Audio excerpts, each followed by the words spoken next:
¿Cuántas personas habrán visto el último eclipse de luna del siglo? Quizá millones de ojos contemplaron fascinados este espectáculo que nos brinda el universo. Pero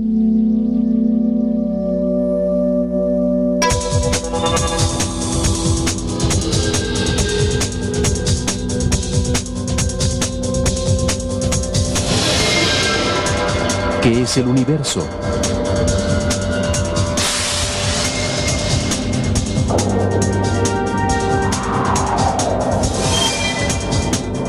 ¿Cómo se formó?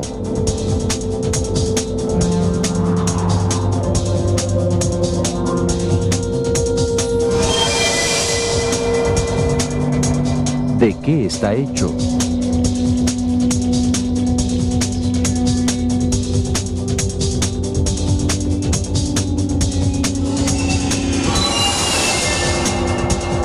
¿Qué tan grande es?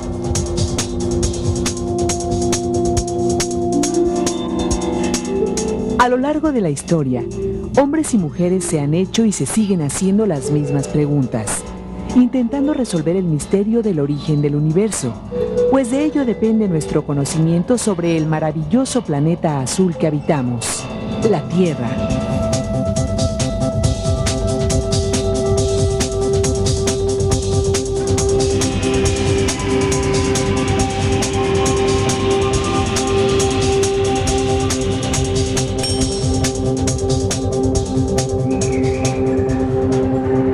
Los seres humanos somos una especie que tiene conciencia de que habita este planeta.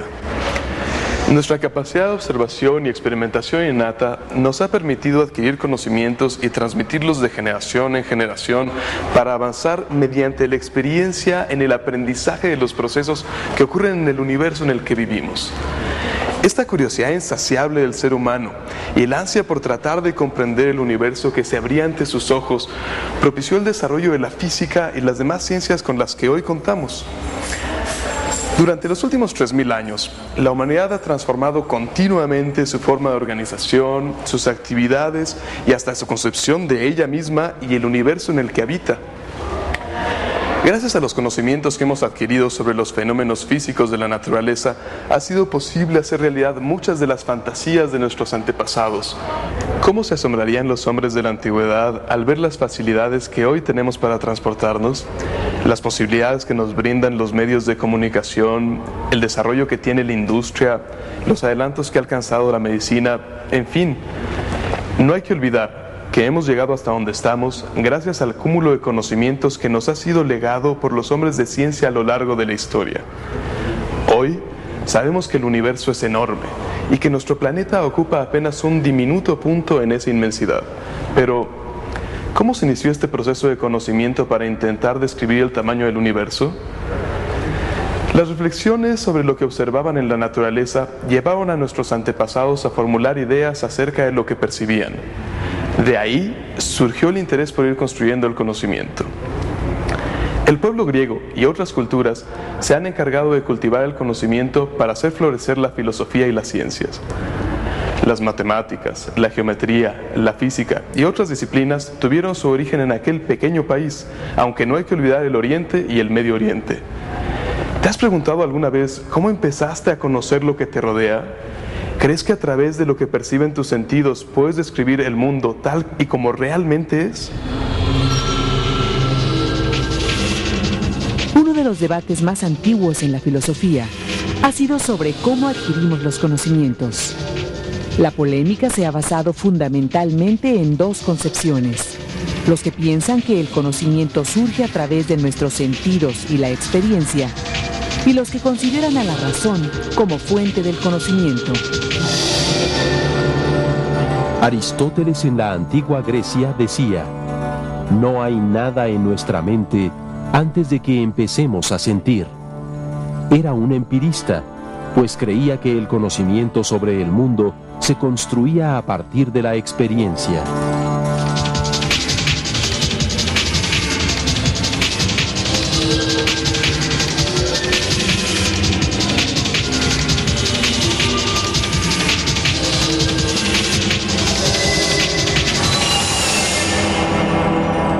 René Descartes, durante el Renacimiento,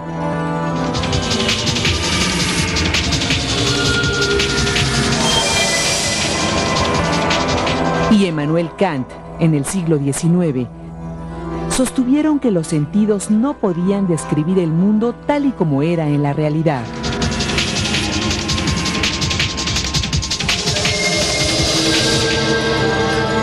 Richard Feynman, uno de nuestros grandes físicos, resume lo que realmente ha ocurrido en torno al proceso del conocimiento. La ciencia es la larga historia de cómo fuimos aprendiendo a no engañarnos a nosotros mismos.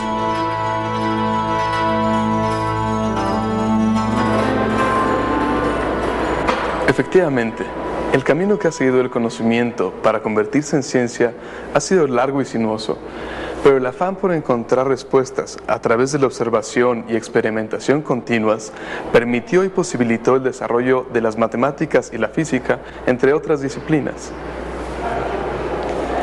Las matemáticas se originaron a partir de la necesidad práctica que tenían los hombres de contar el ganado, las flechas y las herramientas.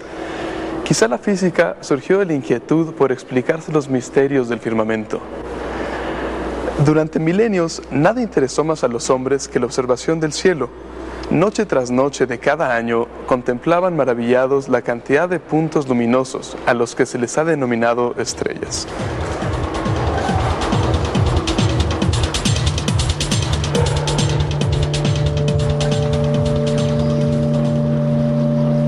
A través de la observación y con la ayuda de los números, aprendieron a predecir con exactitud los cursos de las estrellas, asociándolos con los fenómenos que ocurrían en la Tierra, ya que de algún modo influían en sus vidas. Sigamos viendo cómo fueron desarrollándose de la mano las matemáticas y la física.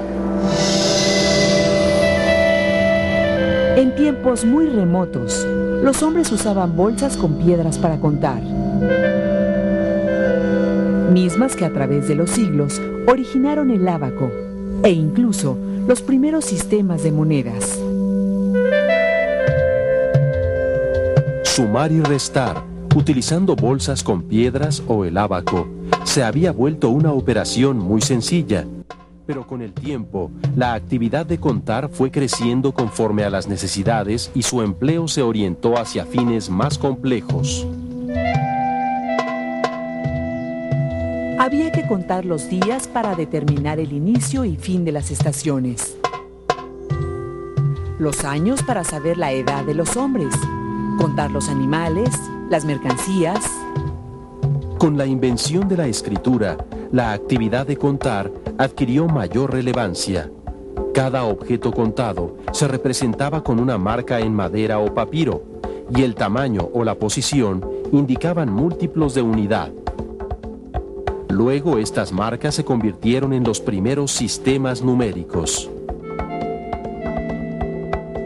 Los números y las operaciones aritméticas sirvieron también a sacerdotes y magos, quienes al usarlos en sus oráculos les atribuyeron cualidades místicas en relación con el orden de las estrellas y el universo. Pitágoras y sus seguidores, por ejemplo, en la época de oro de la cultura griega, afirmaban que todo el universo podía expresarse en términos de números. Después, la Iglesia cristiana utilizó los razonamientos pitagóricos para sostener su doctrina. Esta concepción dominó a Europa durante casi 15 siglos, época que conocemos como Edad Media.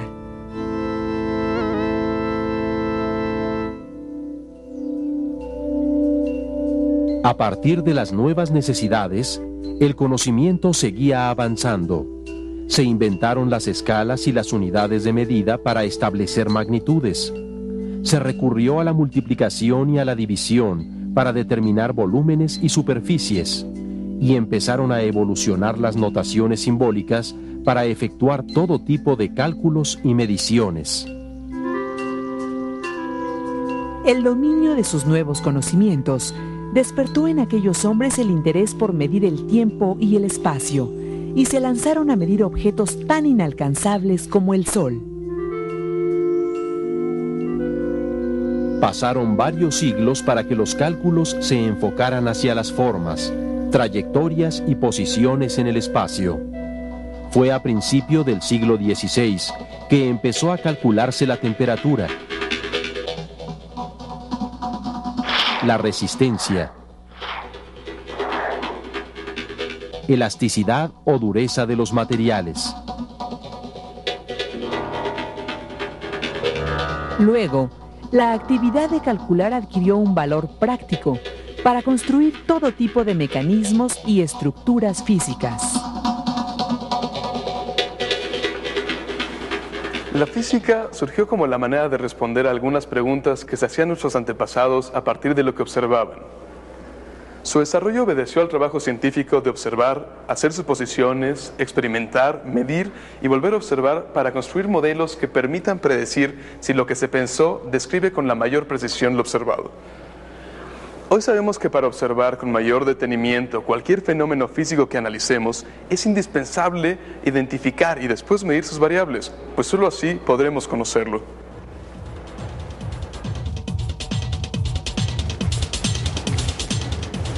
La medición nos da un conocimiento profundo de lo que nos rodea, y eso posibilita comenzar a construir leyes o juicios generales sobre el comportamiento de la naturaleza.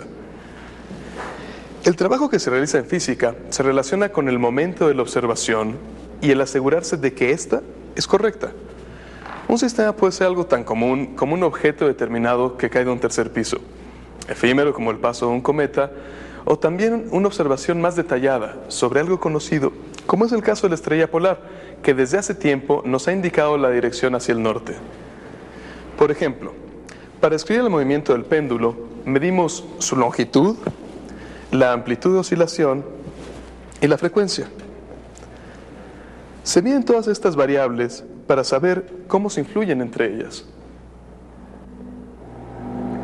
¿Se han fijado que la luna llena cerca del horizonte se ve muy grande y cuando la observamos en lo alto del cielo parece que es más pequeña?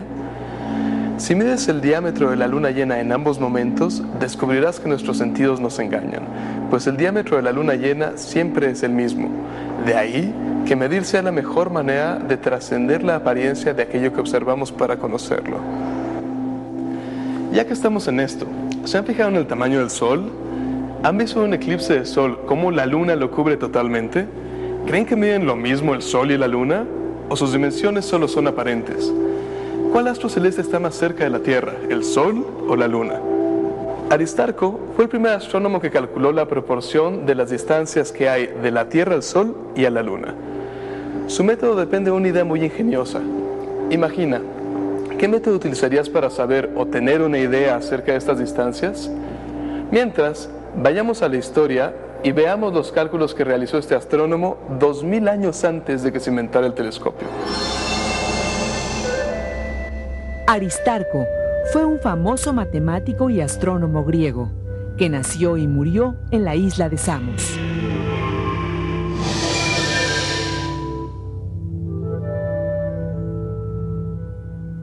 Contemporáneo de Euclides, Aristarco de Samos debe su fama a sus cálculos del diámetro de la Tierra y sobre las distancias del Sol y la Luna a la Tierra.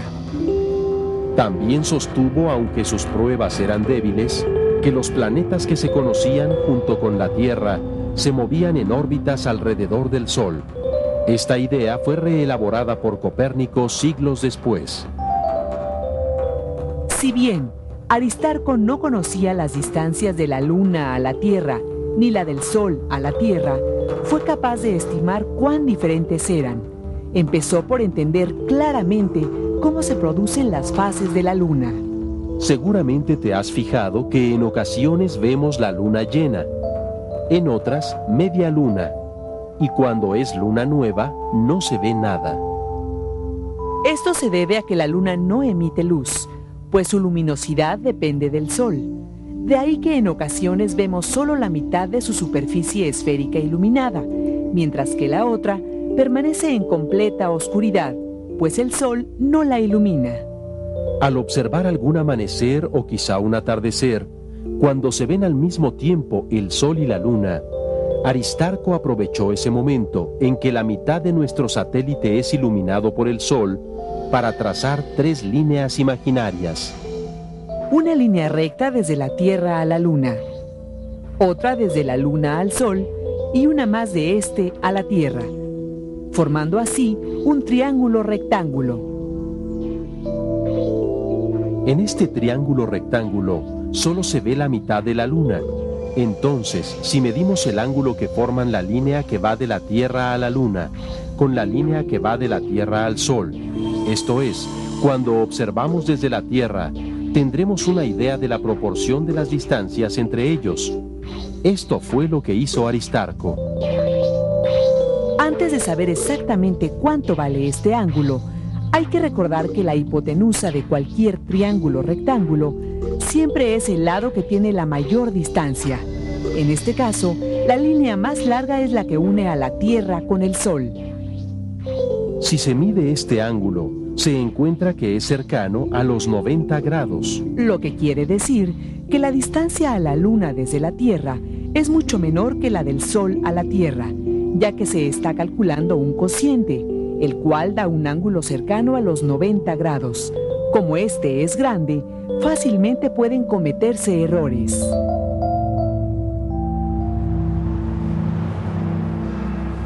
Precisamente esto fue lo que le ocurrió a Aristarco. Su medición no fue exacta por falta de precisión de sus instrumentos. Lo que sí fue evidente es que la distancia de la Luna al Sol es grande, así como la de la Tierra al Sol. A través de esos cálculos, Aristarco pensó que el Sol estaba 20 veces más lejos que la Luna. Hoy se sabe que está 400 veces más lejos, es decir, aproximadamente 150 millones de kilómetros de la Tierra. Aunque Aristarco se equivocó en el cálculo de las distancias, su razonamiento fue acertado y su esfuerzo contribuyó al avance de la ciencia. Además, su innovadora concepción de que la Tierra, junto con los demás planetas conocidos, giraban alrededor del Sol, no fue tomada en cuenta por sus contemporáneos, pues se contraponía a las ideas de la época. Por muchos siglos, se creyó que la Tierra era el centro del universo, como lo podemos ver en este modelo de Ptolomeo, donde el Sol y los demás cuerpos celestes giran alrededor de la Tierra. Siglos después de la época de Aristarco, la humanidad aceptó que los planetas, incluida la Tierra, giran alrededor del Sol. El pueblo griego y los pueblos de la cuenca del Mediterráneo originaron los primeros modelos aproximados del universo y del sistema solar, en su afán por encontrar explicaciones en torno a los movimientos que los astros y los planetas tenían en relación con el Sol y la Tierra. Sin embargo, durante los siguientes 20 siglos, la humanidad entró en un sueño de misticismo y de conformidad, propiciado por las imposiciones religiosas que reprimían cualquier asomo de duda. A finales de la Edad Media, cualquier discusión sobre la naturaleza era ensombrecida por las creencias religiosas y apoyada bajo el argumento de lo dicho por Aristóteles no se pone en duda. En el siglo XV, un nuevo despertar empezó a sacudir la mente del hombre.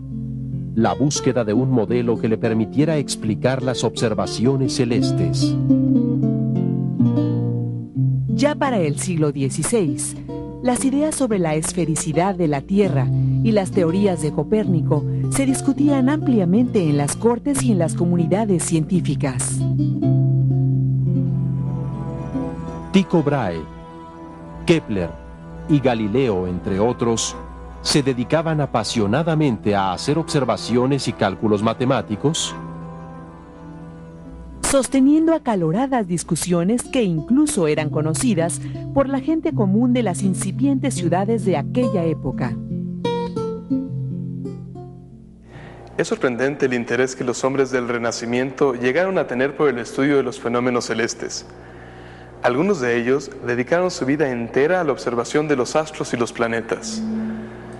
Gracias a ello, no solo conocieron el movimiento de los astros, sino que pudieron establecer los principios universales del movimiento de los cuerpos y las bases de la física. Galileo, al descubrir los satélites que giraban alrededor de Júpiter, modificó de manera definitiva el dogma de que todos los cuerpos debían de girar alrededor de la Tierra.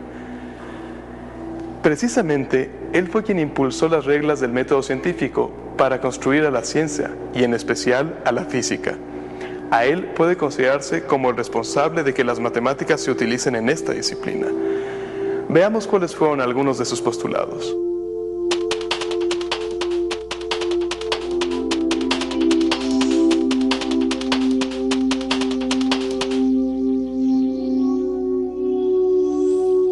Es decir, para hablar de lo que observamos en la naturaleza, hay que hacerlo utilizando las matemáticas.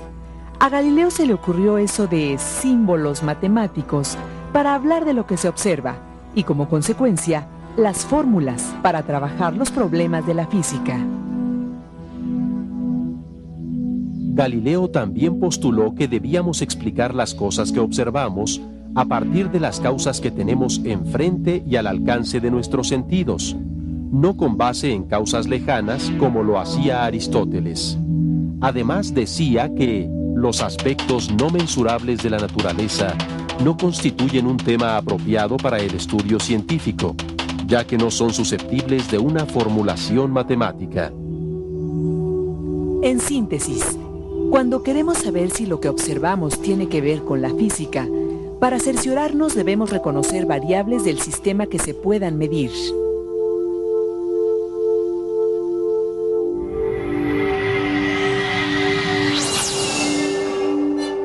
Para Galileo, las explicaciones o teorías no deberían ser definitivas ni absolutas.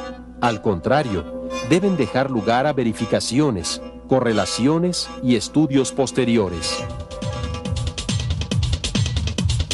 Dicho en otras palabras, el conocimiento científico siempre está en duda.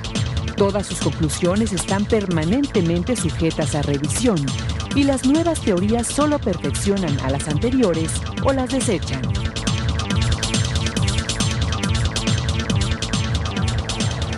El trabajo que hacemos en física está relacionado con el mundo de los fenómenos físicos, pero ¿cuáles son realmente los fenómenos físicos y cuáles los químicos?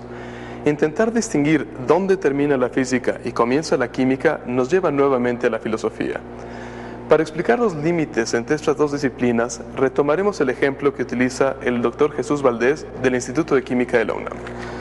Pues es una manera muy sencilla de clarificar de qué se ocupa la física y de qué la química.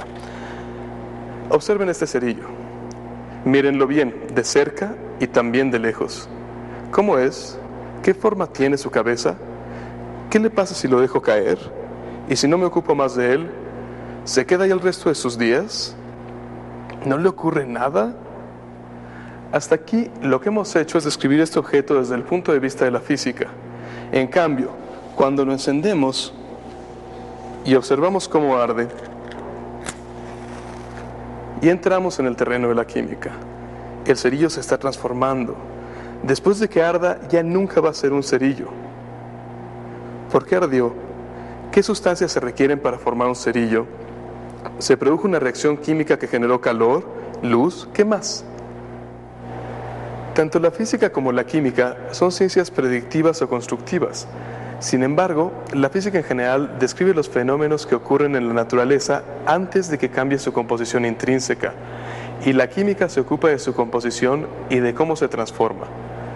Los postulados de Galileo, las 3 leyes de Kepler acerca del movimiento de los planetas alrededor del Sol y la ley de Newton sobre la gravitación universal establecieron los modelos de la física clásica. Con el paso del tiempo, los hombres aprendieron que el estudio de los límites de cada instrumento y de cada ciencia exigían precisión y dominio. Esa búsqueda de límites permitió y fortaleció el desarrollo de las matemáticas y la física durante la primera mitad del siglo XX. Hoy, gracias al desarrollo de la ciencia, sabemos que nuestro sistema solar es una ínfima parte del universo en el que vivimos. En medio de esta inmensidad, la Tierra parece una diminuta cabeza de alfiler. Sin embargo, aún hay muchas preguntas sin respuesta, y al igual que las civilizaciones antiguas, continuamos intentando resolver el misterio del origen del universo.